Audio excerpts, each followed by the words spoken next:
Salut tout le monde, je suis trop contente de vous retrouver pour les top et flop du mois de juin et demi. Je pense que ça fait plus d'un mois que j'ai pas fait de top et flop. Bref, nous allons commencer tout de suite par la lecture. Je vous préviens, c'est quasiment que des livres féministes. Celui que j'ai le moins aimé, ça va être celui par lequel je vais commencer. Il s'appelle Ladies Football Club. Je l'ai lu en français, mais c'est un livre italien. J'aime bien l'idée de l'histoire. Je peux pas dire que j'ai été fan de l'écriture. Je trouve que ça se répète un petit peu. Bien, mais pas ouf. Ensuite, je suis en train de finir. Je crois que je suis au dernier chapitre. Il doit rester 4 ou 5 pages. Féminisme et pop culture. Donc ça, si vous aimez bien les séries, je vous conseille de le lire si ça vous intéresse, évidemment, le sujet. C'est une autrice qui inspecte les séries télé et qui, apparemment, on a regardé beaucoup sous ce prisme-là, de l'angle du féminisme et du progressisme et tout ça. Moi qui aime bien les séries, je trouve ça cool.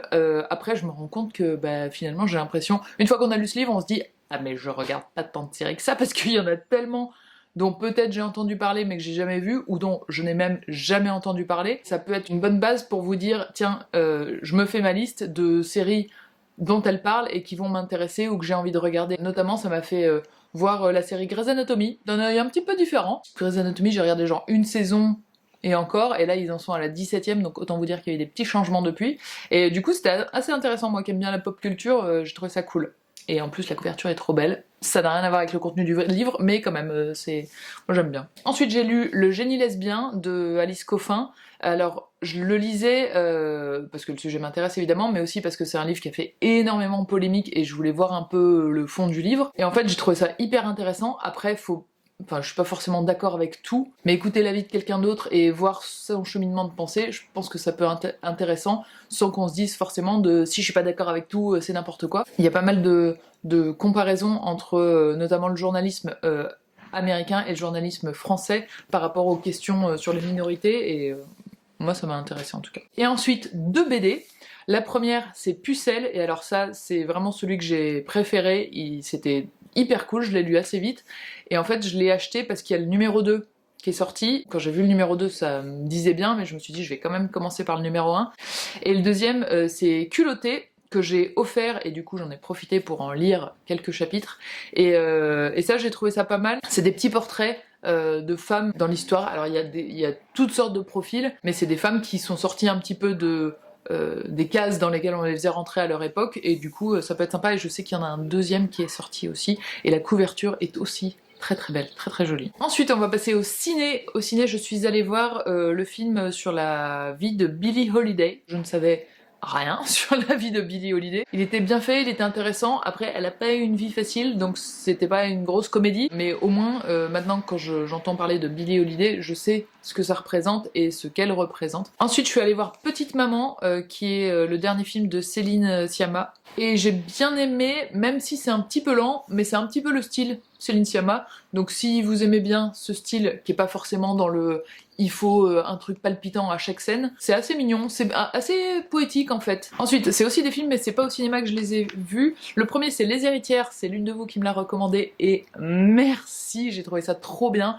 Et l'actrice principale, dont j'ai évidemment oublié le nom, mais j'ai trouvé qu'elle jouait mais tellement bien, les émotions, le rire, les larmes, le tout. D'ailleurs le casting dans son intégralité, je les ai trouvés quand même assez forts, mais surtout l'actrice principale. Ensuite il y avait Bridget Jones 3 qui est repassée à la télé, et je l'avais jamais vue, et j'ai regardé peut-être un quart d'heure, et j'ai pas tenu en fait. Je trouvais ça lourd, je trouvais tout lourd. Donc j'ai pas tenu du tout. Ensuite j'ai noté Orlando, mais je n'ai aucun souvenir de ce que c'est, donc je sais même pas si c'est un film, un livre, un article ou un podcast. Aucune idée.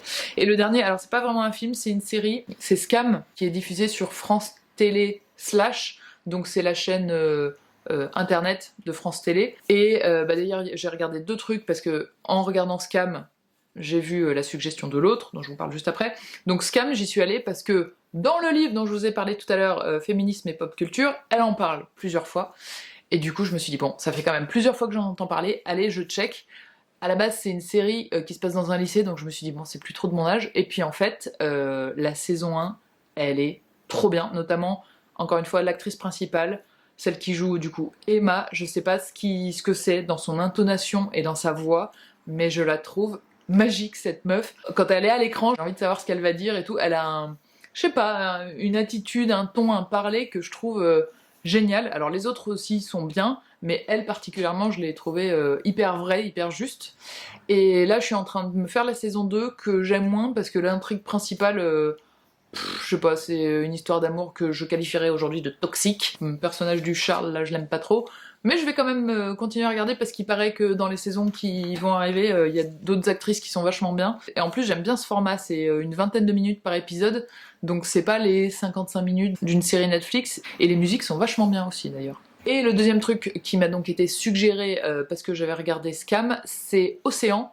Je sais pas si vous aviez vu, moi je l'avais vu sur, je crois que c'était sur YouTube à l'époque, qui avait sorti un documentaire, enfin une série documentaire de petits épisodes de, ça doit faire un quart d'heure à chaque fois, sur sa transition d'homme trans. Et en fait, là, il a sorti une saison 2 qui est beaucoup plus inclusif, en fait, sur la transidentité, mais à chaque épisode, il parle avec quelqu'un qui est trans, qui est pas forcément aussi visible que lui, par exemple, des personnes trans handicapées, des personnes trans racisées, des personnes intersexes. Il y en a un sur la grossophobie aussi, c'est très très intéressant. On voit beaucoup la complexité de la transidentité et du coup ça donne un aperçu plus pluriel de l'expérience trans. Ensuite, on va passer à, on va dire, équipement beauté-féminité, on va mélanger un petit peu le tout. Le premier truc, c'est, ça fait des mois que je l'ai, et à chaque fois j'oublie de vous en parler, c'est un truc pour se curer les oreilles, attention glamour, c'est la partie glamour on va dire, de chez l'Amazona, c'est comme une petite cuillère, en très petit, et en bois, pour venir nettoyer un petit peu ce qui avant se faisait au coton-tige. Je peux pas dire que je sois fan, parce que faut y aller vraiment très délicatement, et je me dis notamment pour des enfants, j'aurais trop peur s'ils bougent et tout de le faire pour eux, donc je suis un peu partagée sur celui-là. Ensuite, toujours dans le glamour, j'ai pu essayer, c'est Moods qui m'a contacté pour que j'essaye leurs culottes de règles, et alors franchement, si vous avez jamais essayé les culottes de règles, je vous le conseille, mais tellement, c'est tellement différent et c'est tellement plus agréable et c'est tellement plus cool, vraiment. J'avais essayé les serviettes lavables, donc les serviettes en tissu, et franchement, avis plutôt négatif à la longue. La première fois qu'on les utilise c'est cool, mais après au bout d'un moment elles se rigidifient complètement, c'est vraiment pas très agréable à porter, enfin en tout cas pour moi, mon expérience, et j'en étais revenue assez vite, et là les culottes de règles, c'est trop bien. Donc Moods, ce que j'ai bien aimé aussi, c'est que y a des modèles plutôt sympas, mignons, avec un peu de dentelle et tout, donc ça fait pas truc de mémère. Et il y a aussi un boxer pour notamment les hommes trans, comme ça fait pas forcément hyper féminin, donc ça j'aime beaucoup le côté inclusif de la marque. J'ai pu en essayer 2 modèles, et du coup j'ai pris un avec c'est pas de la dentelle, c'est du plumetis transparent sur les côtés, et j'ai pris aussi le boxer dont moi je me sers comme pyjama, du coup ça me fait un bas de pyjama hyper confortable. Seule petite remarque, attention, j'ai pris du 40, je fais en général du 40 dans les pantalons, ça taille un tout petit peu grand, je pense que peut-être que le 38 aurait suffi, et il y a plusieurs modèles où vous pouvez choisir flux moyen ou flux abondant, donc ça peut s'adapter à tout le monde. Vraiment, enfin, toutes les personnes à qui j'en ai parlé, en tout cas, qui ont essayé les culottes de règles, ne font plus rien d'autre, ne reviennent pas en arrière et tout ça, donc moi j'ai longtemps hésité, notamment parce que c'est un petit peu cher, mais je trouve sincèrement que ça vaut le coup. Et j'ai un petit code de réduction aussi pour vous, donc je vous mets toutes les infos et les liens en barre d'infos. Et enfin le dernier truc, alors là c'est pas non glamour, mais c'est toujours dans la salle de bain, je me suis acheté l'après-shampoing Cut by Fred. C'est un énorme pot qui est un peu cher à l'achat, il coûte je crois 30 ou 35, mais alors honnêtement le pot est énorme et il en faut pas tant que ça pour chaque fois, donc je pense qu'il va me faire au moins 4 ou 5 mois, vraiment facile, donc je trouve que 35 € pour 5 mois de shampoing c'est raisonnable, et il est trop bien. J'en avais entendu vraiment beaucoup de bien et je comprends pourquoi, parce que je trouve que mes cheveux sont beaucoup mieux depuis que je le prends. Il y a moins de frisottis, ils sont plus contrôlables, ils sont plus doux. Quand on le met, il y a une forte odeur d'amande, où moi je suis pas super fan, mais ça reste pas, même là, je les ai lavés ce matin, j'ai plus l'odeur d'amande du tout, et il est vraiment très très bien, donc n'hésitez pas si vous cherchez un après-shampoing qui est cool. Ensuite, vous connaissez mon goût du tri par le vide. Eh bien j'ai fait un grand tri par le vide ce mois-ci sur Instagram.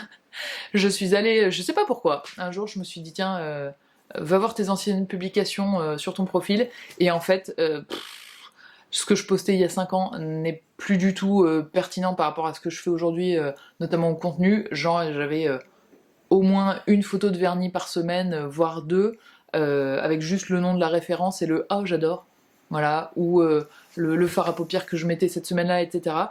Et du coup, je sais pas, j'ai eu un sentiment de trop plein, donc j'ai supprimé peut-être la moitié, je pense, des photos que j'avais sur Instagram, parce que ça me paraissait plus très intéressant ni très pertinent. Et du coup, le fait de, moi, revoir toutes mes photos où j'étais là, mais pourquoi j'ai posté ça, mais pourquoi, genre on s'en fiche, non, c'est pas très intéressant, voilà, et ben je me suis un peu auto-dégoûtée d'Instagram, et du coup là, ça fait genre 10 jours que j'y suis pas retournée, et ça me manque pas du tout, et je pense que je vais peut-être faire une pause Instagram pendant tout l'été, mais du coup soyez pas étonnés si je réponds pas à vos commentaires, ou évitez, si vous voulez vraiment que je vous réponde, de me contacter là-dessus, parce que bah, j'y vais pas, et j'ai évidemment désactivé mes notifications Instagram il y a bien longtemps, parce que sinon en fait on y passe la journée, on devient un peu fou. Ensuite les podcasts, je vais pas vous raconter le détail de chaque épisode que j'ai écouté, parce que je vous conseille d'aller voir le podcast et d'écouter ce qui vous plaît. La plupart je vous en ai déjà parlé, mais je vous les redonne au cas où. Donc il y a eu Blanc comme neige, Passage, Les couilles sur la table, et le podcast à soi qui est revenu. Elle était partie en congé maternité et là il a repris. Et enfin nous passons à la partie Netflix. Alors la dernière fois je vous avais dit Monster, je ne me souviens pas de ce que c'est. Je suis allée voir et je me souviens très bien de ce que c'est, et c'était très bien. Je ne vous en parle pas, mais j'ai trouvé ça très intéressant. C'est pas le film avec... c'est un film beaucoup plus récent, où le personnage principal c'est un jeune noir américain qui vit à New York. Ensuite, What We Started, sur l'univers de la... je dirais dance music, ou en tout cas du DJing. Autant vous dire que vu la dernière fois où je suis allée en boîte et ma connaissance de la musique électronique, bon bah c'est proche du zéro, et en fait ça retrace l'histoire des DJ, des premiers mecs qui mixaient des vinyles à aujourd'hui où tout est digital et tout ça, et ben ça m'a limite donné envie d'aller en concert ou en festival de DJ, alors que vraiment jusque là ça ne m'a jamais effleuré un quart de seconde. Je trouvais ça plutôt cool, et bah, on se rend compte qu'il y a des gens qui sont des stars dans leur domaine dont on n'a jamais entendu parler, et voilà, ça élargit un petit peu la culture générale. Ensuite j'ai regardé, je pense, la comédie romantique, peut-être pas la plus nulle, mais que j'aurais pu écrire en 10 minutes à peu près. C'est pas méchant, mais c'est juste qu'il y a tous les clichés. En fait, avant que la scène se déroule, on sait déjà, bon bah là, ils vont se disputer, bon bah là, elle va le détester, bon bah ils vont finir ensemble. Voilà, ça s'appelle Falling In, avec 2 N, parce que c'est un jeu de mots avec auberge, love, et je pense que vous avez compris. Trop de clichés tue le cliché, un petit peu. Et lui, l'acteur...